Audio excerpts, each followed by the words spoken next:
베드로후서의 구조와 내용. 베드로후서의 구조. 베드로후서는 크게 세 부분으로 나눌 수 있습니다. 서신의 서두, 몸통, 결미. 베드로후서의 내용. 서신 서두. 베드로후서는 시몬이 아닌 시므온 베드로의 인사로 시작합니다.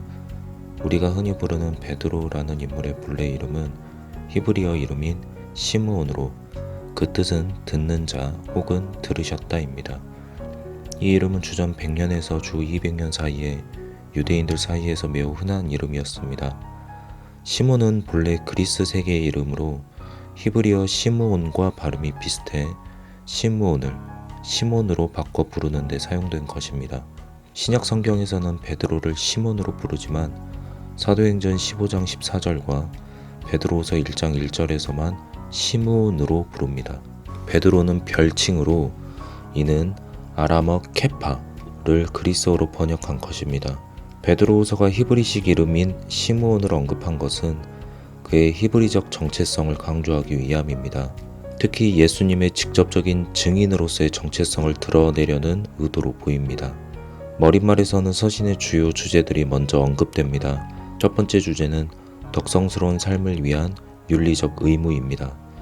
이러한 삶을 통해 하나님과 예수 그리스도에 대한 지식이 확인되고 더욱 강화됩니다. 성도는 영광과 덕으로 부르신 주님을 올바로 알고 정욕을 피하며 신성한 성품에 참여해야 합니다.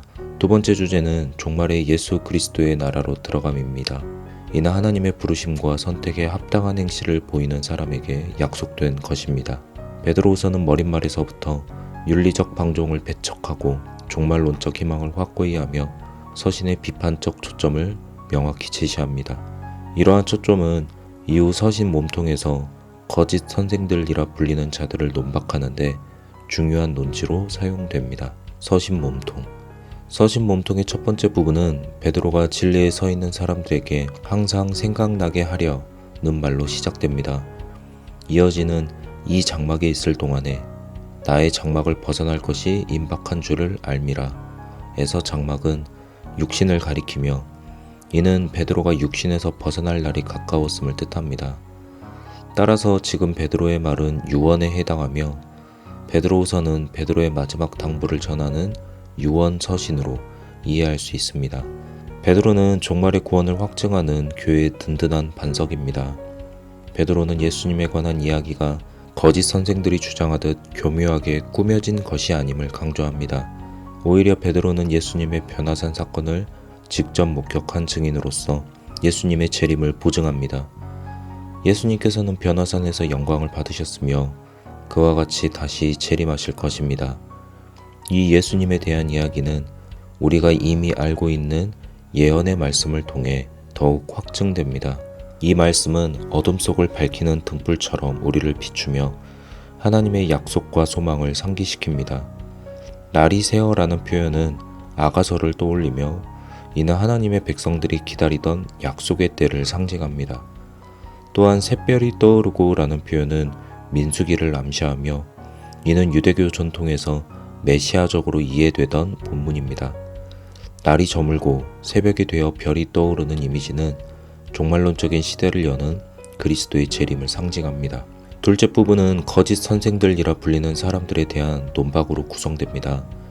이들은 방탕한 행실을 일삼고 천사들을 업신여기며 다른 사람들까지 자기들처럼 타락하도록 유혹합니다. 베드로후서는 이러한 거짓 선생들의 행태를 강하게 비난하며 그들에게 심판이 임할 것을 경고합니다. 거짓 선생들을 따라 불의를 행하는 자들은 성경에서 기록된 심판을 받을 것입니다. 범죄한 천사들도 지옥에 던져졌던 것처럼 노아의 때 경건하지 않는 자들이 홍수로 멸망했던 것처럼 그리고 소돔과 고모라 성이 멸망하여 재가 되었던 것처럼 이들도 심판을 피할 수 없을 것입니다. 거짓 선생들을 따르는 것은 바른 길에서 벗어나 미혹된 삶을 사는 것과 같으며 이는 부올의 아들 발람의 길을 따르는 것과 같습니다. 발람은 불의의 삭스를 사랑하다가 하나님께서 나귀를 통해 말씀하심으로 그의 미친 행동을 멈추게 하셨습니다. 베드로후서는 독자들에게 은혜를 받았던 노아와 롯을 기억하며 그들의 의로운 삶을 본받을 것을 권고합니다. 이렇게 의롭고 경건한 사람들은 시험에서 건짐을 받을 것입니다. 셋째 부분은 베드로후서가 둘째 편지임을 밝히며 이를 통해 베드로 전서와 연결됩니다. 베드로는 독자들의 진실한 마음을 일깨워 생각나게 하는 것이 목적임을 밝힙니다. 이는 거룩한 선지자들이 예언한 말씀과 주 되신 구주께서 너희의 사도들로 말미암아 명하신 것을 기억하게 하기 위함입니다. 베드로후서는 이 말씀과 복음을 전하고 교회를 세운 사도들로부터 받은 주님이 명하신 것을 강조합니다. 또한 조롱하는 자들은 하나님의 계시를 조롱하고 멸시하는 자들로, 특히 하나님의 말씀에 따라 예수 그리스도의 재림을 믿고 소망하는 이들을 조롱합니다. 그들은 재림이 없을 것이라고 주장하지만 베드로후서는 이를 강하게 반박합니다. 세상이 유지되는 것은 하나님께서 보존하고 계시기 때문입니다. 따라서 우리가 가진 시간의 개념을 하나님께 함부로 적용해서는 안 됩니다. 주님께서 더디 오시는 것은 아무도 멸망하지 않고 모두가 회개하기를 기다리며 오래 참으시는 사랑의 표현입니다. 그러나 주님의 날은 도둑처럼 아무도 예상하지 못하는 순간에 올 것입니다. 마지막으로 베드로후서는 종말과 심판에 관한 묵시문학적 시나리오를 제시합니다. 성도들은 이 종말과 심판을 두려워하기보다는 의가 거하는 새 하늘과 새 땅에 대한 희망을 가지고 기다려야 합니다. 서신 결미. 서신은 종결 훈계와 영광송으로 마무리됩니다. 성도는 주님의 재림이 임할 때까지 점도 흠도 없이 평강 가운데 나타나기를 힘써야 합니다. 또한 바울의 서신들을 잘못 해석한 무식한 자들과 굳세지 못한 자들의 유혹에 맞서 스스로를 지켜야 합니다.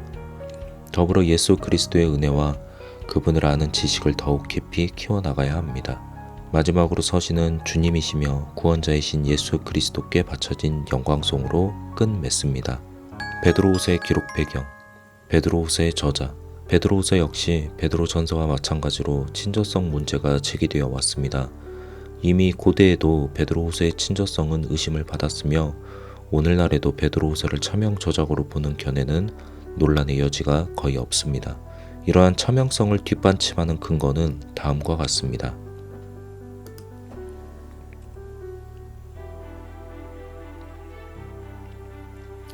따라서 베드로후서는 차명 저작으로 간주됩니다. 주 2세기 말부터 베드로후서는 논쟁적인 문서로 분류되었지만 그 종말론적 메시지와 윤리적 권고는 정경 확정 과정에서 긍정적으로 평가되었습니다. 이러한 신학적 내용은 점진적으로 교회에 수용되었으며 베드로후서는 특히 소아시아 지역에서 널리 읽히다가 점차적으로 다른 지역으로도 확산되었습니다. 오리겐은 베드로후서를 논란의 여지가 있지만 유익한 문서로 평가했으며 자신의 주석서에서 자주 인용하였습니다. 이후 주 4세기의 공의회, 라오디케아 공의회와 카르타고 공의회에서 베드로후서는 공식적으로 신약 정경으로 확정되었습니다. 이제 우리는 베드로후서의 저자가 누구인가 묻는 것보다 어떤 사람인가를 헤아려 보고 왜 베드로의 입장에 서서 서신을 쓰고 있는지 살펴보아야 할 것입니다. 이런 접근 방식이 보수적인 신앙을 가지신 분들에게는 다소 어색하고 불편하게 느껴지실 수 있습니다. 사실 베드로후서를 단순히 베드로가 썼다고 가정하고 이해한다고 해서 큰 문제가 생기지는 않습니다. 저 역시 성경을 학문적으로 이해하는 것보다 하나님의 말씀을 삶에서 살아내는 것이 훨씬 더 중요한 일이라고 생각합니다. 다만 학문적 탐구를 덮어두기만 하는 것이 하나님의 말씀에 가까워지는 것을 방해하는 것은 아닌가 생각해 봅니다. 혹시라도 우리가 말씀을 제대로 이해하지 못해서 잘못된 삶을 사는 일은 없어야 할 것입니다. 바른 삶은 바른 이해를 전제합니다. 그리고 이 바른 이해는 학문적인 과정을 반드시 거쳐야 합니다. 그렇게 학문적인, 신학적인 작업을 어색하거나 불편하다고 해서 배제해서는 안 됩니다. 오히려 이러한 과정을 통해 말씀에 더 가까워지고 그 말씀을 살아내는 디딤돌로 삼을 수 있기를 바랍니다. 베드로서의 저자는 구약 성경과 더불어 초기 유대교의 전통에 탄탄한 지식을 갖고 있으며 그것을 잘 활용할 줄 압니다. 저자는 구약 성경의 그리스어 번역인 70인역을 주로 사용합니다. 이는 그가 헬레니즘 유대계 출신임을 암시합니다. 하지만 70인역을 참고하지 않는 경우도 있습니다. 하지만 이 구절들은 저자가 중간 자료에서 가져왔을 가능성이 높습니다. 베드로후서의 저자는 당시 유행하던 그리스어 수사 방식 중 하나인 아시아적 스타일을 사용하는데, 이 스타일은 웅장한 표현, 화려하고 장황한 언어, 정교한 문학적 효과를 특징으로 합니다. 베드로후서의 언어가 풍성하게 묘사되어 있는 이유입니다. 아마도 베드로후서의 저자는 상당한 교육을 받은 헬레니즘 유대계 그리스도인이라 할 수 있을 것입니다. 그가 정확히 누구인지는 알 수 없습니다. 그렇다면 왜 베드로라는 이름을 선택했을까? 아마도 베드로 전서의 저자와 마찬가지로 베드로후서의 저자 역시 베드로의 가르침에 영향을 받았을 수 있습니다. 하지만 이러한 가설보다 중요한 것은 성경 본문에서 드러나는 증거, 즉 베드로후서에서 드러나는 증거입니다. 베드로후서는 예수님의 재림을 확실하게 증언하기 위해 변화산 사건을 그 근거로 삼습니다. 그리고 변화산 사건의 주요한 증인은 다름 아닌 베드로입니다. 그렇게 베드로후서는 재림을 증언하는 가장 확실하고 권위 있는 증인으로 베드로를 내세운다고 할 수 있습니다.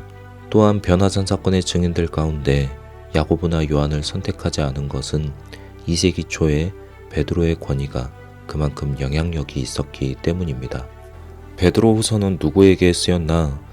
베드로후서는 우리 하나님과 구주 예수 그리스도의 의를 힘입어 동일하게 보배로운 믿음을 우리와 함께 받은 자들에게 쓰였습니다. 구체적인 소재지를 언급하지 않음으로써 베드로후서가 일반적으로 당시의 모든 사람들에게 보내지고 있다고 볼 수 있습니다.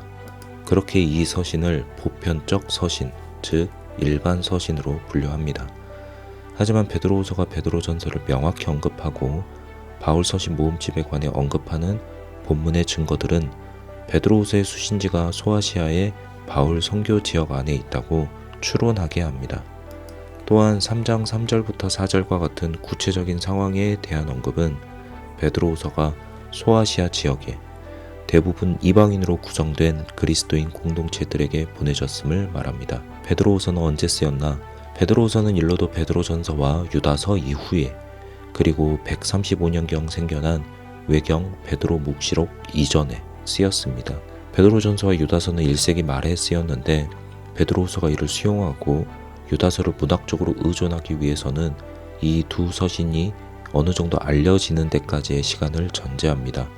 또한 베드로 묵시록이 베드로후서를 알게 된 것도 이 서신이 집필된 직후라고는 볼 수 없습니다. 이러한 사정을 고려해 베드로후서는 주 120년경에 쓰인 것으로 볼 수 있습니다. 그렇다면 베드로후서는 신약 성경 문서들 가운데 가장 늦게 쓰인 작품일 것입니다. 베드로후서의 정황. 베드로후서의 그리스도인들은 정치, 사회적으로 그리고 종교적으로 여러 가지 위협을 당하고 있었습니다. 먼저 정치, 사회적으로 우리가 베드로 전서에서 살펴보았던 다양한 사회적 차별과 오해가 이어지고 있었습니다. 그리스도인들은 지역 신들에게 제사를 드리는 전통적인 관습을 우상 숭배로 간주하며 거부했고, 이는 사회의 안녕을 위협하는 것으로 여겨졌습니다. 이 제사는 신들에게 공물을 바쳐 공동체의 안녕을 도모하는 중요한 행사였기에 이를 거부하는 것은 사회적 충돌을 일으켰습니다. 특히 황제 숭배를 거부한 점은 그리스도인들을 유해한 미신을 숭배하는 자들로 낙인 찍게 만들었고, 이는 모욕과 폭력, 심지어는 사형에 이르기도 했습니다. 주 2세기 초에 쓰여진 플리니우스의 편지는 이러한 상황을 잘 보여줍니다. 플리니우스는 당시 소아시아 비티니아 지방의 혼란을 바로잡기 위해 파견된 총독이었습니다. 플리니우스는 비티니아에서 그리스도인들을 체포하고 재판하는 과정에서 황제 트라이아누스에게 편지로 조언을 구하고 답을 얻었습니다. 이 편지에 따르면 플리니우스는 그리스도인임을 3번에 걸쳐 자백한 사람에게 사형을 선고했습니다. 반면 그리스도를 저주하고 신들에게 제사를 드리며 황제의 형상에 경배한 사람은 석방해 주었습니다. 플리니우스는 그리스도인들이 정치적으로나 도덕적으로 해가 없으나 그리스도교를 유해한 미신으로 평가했습니다. 트라이아누스 황제는 자백한 그리스도인들은 처벌했지만 그리스도인들을 색출하는 작업은 하지 말라고 지시했으며 제국 전체에 걸친 박해는 금지했습니다. 그리고 종교적으로 거짓 선생들과 조롱하는 자들이 나타나 공동체를 혼란스럽게 했습니다. 공동체는 내부의 거짓 선생들에 맞서야 했고 외부로는 조롱하는 자들에 맞서야 했습니다. 베드로후서는 베드로의 위치에 서서 그들의 모습을 다음과 같이 고발합니다. 지금 공동체에 나타난 거짓 선생들은 옛날 이스라엘 백성에게 나타났었던 거짓 예언자들과 같습니다. 거짓 예언자들이 멸망하게 할 이단을 끌어들여 하나님을 부인하고 멸망을 초래했던 것처럼 거짓 선생들의 행위도 이와 꼭 같습니다. 그들의 말과 가르침이 달콤하게 느껴지든 합리적으로 보이든 그것은 베드로후서의 기준에 호색하는 것일 뿐입니다. 그리고 이를 따르는 사람들이 많아질 것입니다. 이로써 진리가 비방을 받게 됩니다. 그들의 말은 탐심으로써 지어낸 말, 인간의 욕심을 충족시켜주는 방종적인 강령일 뿐입니다. 그렇게 인기를 얻어 성도를 착취해 자기의 이익을 삼으려는 것입니다. 그들의 행위는 연약한 육체를 따라 유혹에 이리저리 휘둘려 정욕을 채우는 행동일 뿐입니다. 그들은 세상을 주관하시는 하나님을 멸시합니다. 그들은 하나님과 더불어 영적인 존재들도 비방합니다. 베드로후서가 보기에 이들은 이성 없는 짐승 같습니다. 그들은 그들이 무엇을 비방하는지조차 모릅니다.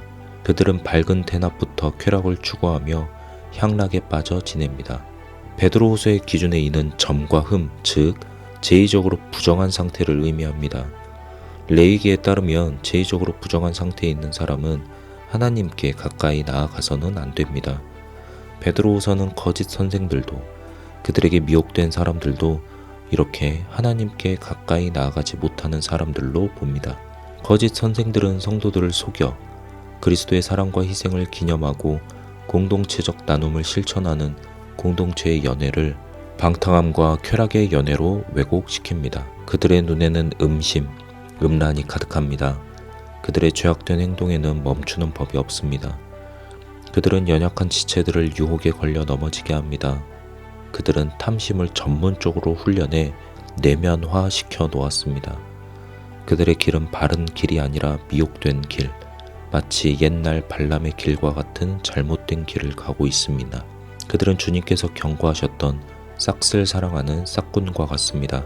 그들은 겉으로는 지혜롭고 유능해 보일지 모르지만 그들이 할 수 있는 것이라고는 자신을 스스로 높이는 자랑의 말밖에 없습니다. 이방인이었던 성도들은 신자가 됨으로써 이방의 잘못된 관습에서 벗어날 수 있었습니다. 하지만 거짓 선생들은 이 성도들을 유혹해 잘못된 가르침을 따르게 만들어 방종하는 삶으로 이끕니다. 이러한 그들의 가르침이 마치 자유를 보장해 주는 것처럼 보이지만 그렇지 않습니다. 그것은 자유가 아니라 방종일 뿐입니다. 베드로후서가 보기에 그들은 개와 돼지 같습니다. 개가 그 토한 것을 도로 먹는 것처럼 거짓 선생들도 전에 버렸던 죄를 다시 취합니다. 돼지가 몸을 씻고 나서 다시 더러운 구덩이에 뒹굴듯 거짓 선생들도 세례를 통해 옛날의 죄를 깨끗이 씻고 난 후 다시 세상의 더러운 죄의 구덩이로 돌아갑니다. 조롱하는 자들은 예수님의 재림을 부정하는 자들입니다. 조롱하는 자들은 예수님의 재림이 교묘히 만들어진 이야기라 말했습니다. 즉, 재림은 예수님 이후의 사도들이 거짓으로 꾸며낸 이야기라는 말입니다. 그러면서 조롱하는 자들은 주님께서 강림하신다는 약속이 어디에 있느냐며 예수님의 재림을 기다리던 성도들을 조롱했습니다. 주님은 다시 오시지 않을 것이며 세상은 지금처럼 계속 존속될 것입니다. 또한 무식하고 굳세지 못한 자들은 바울의 서신을 잘못 이해해 스스로 멸망에 이르게 되었습니다. 아마도 고린도전서 6장 12절에 모든 것이 내게 가하나와 같은 구절들을 잘못 이해해 나는 내 마음대로 할 자유가 있다고 여기며 방종하게 생활했던 것 같습니다. 이런 그들의 모습은 마치 고대 그리스 철학 사조 중 하나인 에피쿠로스주의와 같아 보입니다. 에피쿠로스주의는 흔히 쾌락주의로 알려져 있지만 여기서 쾌락은 단순한 감각적 쾌락이 아닌 고통이 없는 평온한 상태를 의미합니다. 따라서 에피쿠로스주의가 추구하는 삶의 궁극적인 목적은 행복과 평안이라 할 수 있습니다. 에피쿠로스주의의 주요 특징은 다음과 같습니다. 에피쿠로스주의는 신의 섭리를 부정합니다. 신은 세상을 창조하거나 인간의 삶에 개입하지 않습니다. 만약 신이 인간의 삶에 개입하고 있다면 정의의 부재, 악인의 번영과 같은 일들은 일어나지 않아야 할 것입니다. 세상은 신적인 권능이 아니라 원자의 우연한 결합으로 만들어졌습니다. 신의 섭리가 존재한다면 이는 인간의 자유를 방해할 것입니다. 따라서 섭리나 운명론과 같은 것은 없습니다. 인간은 죽음으로 모든 것이 끝납니다. 신은 인간 사후에 보상하거나 벌을 주지 않습니다. 에피쿠로스주의는 유대교에도 영향을 미쳤습니다. 유대교에는 조롱하는 자아를 뜻하는 아피코로스라는 용어가 있는데 이는 그리스어 에피쿠로스에서 유래한 것으로 보입니다. 아피코로스는 죽은 사람의 부활이나 사후 상벌에 대해서 인정하지 않았습니다. 모세의 율법에 반대하며 반율법주의적 태도를 보였습니다. 아피코로스는 이미 유대교 내부에서부터 이단으로 여겨졌으며 신앙과 전통을 거부하는 사람들을 상징적으로 지칭했습니다. 물론 베드로후서에서 공동체 문제를 일으키는 사람들이 에피쿠로스주의자들이다, 아피코로스다 라고 말하는 것은 증명 가능한 범위를 넘어서는 일입니다. 다만 베드로후서의 본문에서 드러나는 그들의 모습과 가장 가까운 대상이 이들이다 정도는 말할 수 있습니다. 베드로후서는 공동체 문제를 일으키는 사람들이 모든 것이 창조 이후 변하지 않았다 라고 말하며 자유를 약속한다고 말했습니다. 이러한 표현들은 에피쿠로스주의와 같은 이상한 사상의 영향을 받았을 가능성이 큽니다. 베드로후서는 이 이상한 사상을 가진 사람들을 겨냥하고 있습니다. 베드로후서는 이 사람들이 재림신앙과 그리스도교적 삶의 방식에 심각한 위협으로 보고 이들의 주장을 반박하며 베드로의 입장에 서서 성도들이 이미 알고 있는 진리를 생각나게 해줍니다. 베드로후서의 메시지. 앞서 살펴보았듯 베드로후서는 베드로의 유언처럼 구성되어 있습니다. 베드로가 성도들에게 전하는 유언의 모습으로 베드로후서는 거짓 선생들과 조롱하는 자들을 주의하고 거룩한 행실과 경건함으로 하나님의 날이 임하기를 바라보고 간절히 사모하며 주 앞에서 점과 흠이 없이 살며 하나님과 화목하는 사람이 되도록 노력하라고 말합니다. 그 기준이 되는 것은 말씀과 주님이 명하신 것입니다. 거짓 선생들과 조롱하는 자들의 이상한 사상을 분별하는 기준은 말씀이며 그들의 잘못된 이해를 반박하는 근거도 말씀입니다. 따라서 성도들은 거룩한 선지자들이 예언한 말씀을 항상 잘 기억하며 또 바르게 이해해야 할 것입니다. 주님의 재림을 부정하는 잘못된 사상에 오염되어서는 안 됩니다. 재림이 지연되고 있는 것은 사실입니다. 하지만 이는 하나님의 섭리가 우리의 인내와 만나는 과정일 것입니다. 또한 주님께서는 더디 오시는 것이 아니라 아무도 멸망하지 않도록 오래 참고 계시는 것입니다. 재림을 기대하며 하나님의 날이 임하기를 사모하는 사람은 어떻게 살아야 할까요? 주 되신 구주께서 사도들로 말미암아 명하신 것, 즉 주님이 명하신 것을 잘 지키며 살아야 할 것입니다. 거짓 선생들이나 조롱하는 자들에게 현혹되어 자유를 쫓는답시고 방종되게 살아서는 안 됩니다. 그것은 자유도 얻지 못할 뿐더러 다가올 심판을 책임져 주지 않습니다. 여러분이 어떠한 사람이 되는 것이 마땅하겠습니까? 거룩한 행실과 경건함으로 하나님의 날이 임하기를 바라보고 간절히 사모하십시오. 주 앞에서 점과 흠이 없이 살며 하나님과 화목하는 사람이 되도록 노력하십시오. 이렇게 주님께서 가르쳐 주시고 사도들을 통해 전해준 삶의 방식을 따라 삽시다. 거룩한 선지자들이 예언한 말씀과 주 되신 구주께서 너희의 사도들로 말미암아 명하신 것을 기억하기를 바랍니다. 거짓 선생들을 주의하십시오. 조롱하는 사람들의 말에 귀 기울일 필요 없습니다. 주님께서는 약속하신 때에 다시 오실 것입니다. 이미 주님께서 처음 이 땅에 오셨을 때 종말은 시작되었습니다. 이제 우리의 시간은 종말선 위에서 완성을 향해 나아가고 있습니다. 이 종말의 시간을 주님께서 사도들을 통해 가르쳐 주신 가르침을 따르며 살 수 있기를 축복합니다.